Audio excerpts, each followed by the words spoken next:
We're coming to you from the Palm Beach International Boat Show, one of the best boat shows we've come to love so much lately. Oh, Kim, this boat show is killing it. I think this has really found its stride in South Florida and really in the U.S. market. It's really become a very chic, well-attended boat show. The first 2 days were red carpet, obviously, or the special day on Wednesday, which is a touch bit slow, but traffic has picked up, and I've heard some really good things about the show. I as well, and also that things are still a little slow. So I've heard both sides. Right. But you know, the commercial side of it, the retail side of it may be a little bit slow. Although it's hard to say. You don't really know for 60, 90 days after show what really happened. Right. But I'll tell you, the industry showed up. I mean, first of all, if you walk the docks, you see some really, really big boats from Europe that are here. Some big boats from Turkey.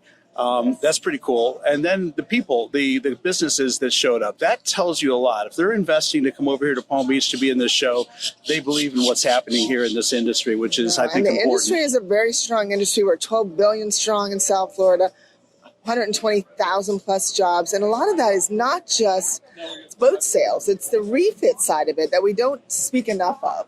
That's right. And, refit at the show, we have 600 exhibits. We have 1,000 boats on display. But a lot of those exhibitors are actually companies that are the auxiliary, the products like post-sale. And one of the products that we have behind us is the TOMA-TOP. Yeah. Which I thought was a really cool product that when I walked by it, I was really impressed. I saw it quickly make a soft top on the flybridge, a hard top. Yeah, absolutely. Now, most boats coming out of the factory these days do have the hard tops. Right. That's kind of the way it goes. But there's a fleet of thousands and thousands of boats that have the traditional bimini. Right. And what's cool about this is, if you're in a area where you've got inclement weather, it's great. You can put isinglass around it, and you can put this top on, and the windscreen retracts and then closes. So if you need to close up and get out of the weather a little bit, that windscreen drops down, which is kind of cool. And then when you want to open it up and get the fresh air through and have some sun and fun, it opens up. And it really adapts to so many different flybridge type boats. There's like 4 different sizes. Yeah, there's like from 30, it's a size from 38 to 50 feet or something like that? Yeah, I'd say so. Between the mid 35 to 50, 55 foot would be ideal. It's I haven't seen anything quite like it before, and I've been in the game a really long time. It's not for everybody, but boy, if you want to replace that bimini with something that gives you utility, on top you can mount your lighting, you can mount your antennas, you can mount your radar. You can now put, LED lighting on the inside where you can't do that with a flat fabric. No, absolutely. That's not permitted. No, That was a really cool design here. Isn't that neat? We do a lot of refit business at my dealership. We see a lot of those soft bimini tops, or when I'm presenting a boat to a client that's a pre-owned boat, the biggest thing they say is, I don't want a soft top. Yeah, right. And you look at new naval architecture, new boat design coming out, they have these enclosed spaces now. And that's kind of the thing. So if you want to kind of bring your boat up to current style and standards, you can do that now. I love it. It's kind of cool. I wonder what it takes to actually install it. Have you heard much about the product? Well, there's a couple companies, EYS here in Fort Lauderdale. I know they're working with this company to do installation work. And, pretty much if you can fly a bimini, you can figure out the mounting structure to get these things up. They're not that heavy. They're like 400 pounds. Wow, that's not bad at all. No.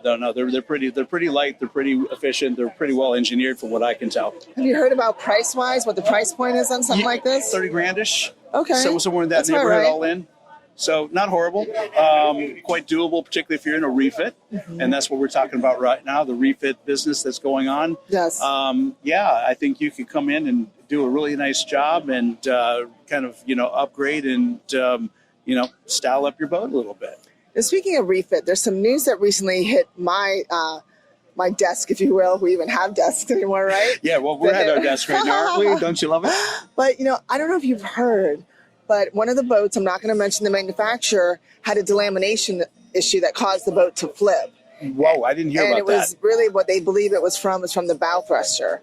The bow thruster had caught quick turn, and the boat had flipped. It was a center console, multi-engine, 4 quad-engine boat, Wow. and it had flipped. So, hard to imagine bow thrusters get that much torque to do something like that. But application, I guess. I'm an outboard.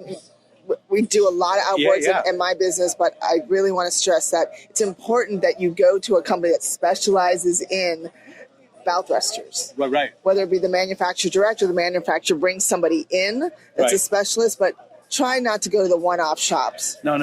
You want to go to places that can do this, the support engineering, the design. They know how to marry up horsepower or torque to the boat and the way the boat's used. That's really, really important. Wow. Did anybody get hurt in that accident? I believe somebody did. There was no deaths or anything like that, but there are some big investigations going on. But back to my point, it's so important. I heard a story today from another manufacturer that lost a lot of people because a guy was moonlighting and without insurance, without the certifications and licenses that he needed to start his own business, and found the company on Sunbiz. And unfortunately, a lot of them left to start their own little business. And that happens. It's such a shame, but if you're going to do it the right way. It's all about being honest. Get the licensure, get the training, set up the business appropriately. And, when you do it right, then you are working on a level playing field, and you're giving your client the best potential result, and hopefully a business that'll be there for the long term, to be there to stand behind the product and provide service and support.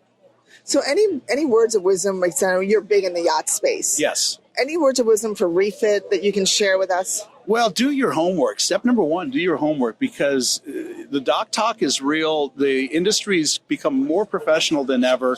Go to a legitimate shipyard, and there's plenty of them. Here at the boat show, for instance, Director Shipyards here at the boat show, Bradford Marine is here at the boat show. Those are two examples. LMC, Lauderdale Marine Center, they're here. They're part of the Black Rock Safe Harbor organization. Those are the kind of shows you want to shows, right? Where are we? Those are the kind of shipyards, the shops, exactly. The shipyards you want to go to, where they force the subcontractors to come in with insurance. They hold them to a higher standard. Absolutely, and they have a very stringent vendor vetting process. That's right. And yes, and those that work in that space are highly experienced by and large. They will bring that level of professionalism to the table. So there's where you want to go if you want to get it done right, safely. So Rick, we're in Palm Beach. What are some of the top tier yards here in Palm Beach? First of all, Viking Service Center is amazing. So if you got a sport fish boat in the Viking, there's no other place to go. They've got to figure it out. Team up there. Yep, they even do their own metal work, their tower work. It's all done right there. Electronics in-house as well. It's fantastic. It's beautiful.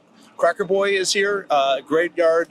You go a little bit north of Palm Beach, you've got Director and Fort Pierce, and of course right here you got the Rybovich shipyards. Those are an amazing infrastructure, very well-heeled company. They're working primarily with the large and very large yachts, but there are trades sprinkled in amongst Rybovich that can work on any boat in the area. So you've got, and that's key. You want to bring your boat to a place where you've got good subcontractors and good trades, because if you don't, you got to drive them or fly them into wherever you are, and that gets expensive real quick. No. And back to what I was saying about the manufacturer. This one manufacturer went to his employee's home and found 5 boats in his yard that he was working on. Okay, yeah. So there you go. In his backyard. So that's the sort of stuff that we want to avoid. I wouldn't recommend that. No, as an industry, we really do need to be. And it's not just my voice, your voice that keeps talking about this, but we all have to be on board. This is an industry of high standards. It should be an industry of high standards. Not a price cutting standard. No. Listen, there's no such thing as a cheap boat. There shouldn't be anyway, because boating brings in safety and reliability. And when you cut corners in boating, you're setting yourself up for failure. And that's just a reality. So any other refit news that you can share? Anything going on? And you can bring the Yachting Unplugged? I know where we bring the news. Yeah. I mean, I'll be able to talk about this in a couple of weeks. There's a company right now that's developing a number of shipyards. The individuals that are part of that organization are well known in the space. They were involved in the Rybovich program. Okay. They were involved in the LMC program and even in the Bradford development program. So when these guys get together, big things happen.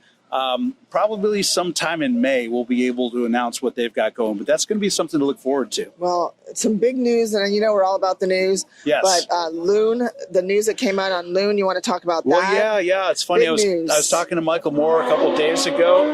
I was also speaking with the yacht manager of Loon, and for what it's worth, Captain Paul Clark did a great job of compartmentalizing things. I feel comfortable to speak freely about this because I've got some insight in the whole program.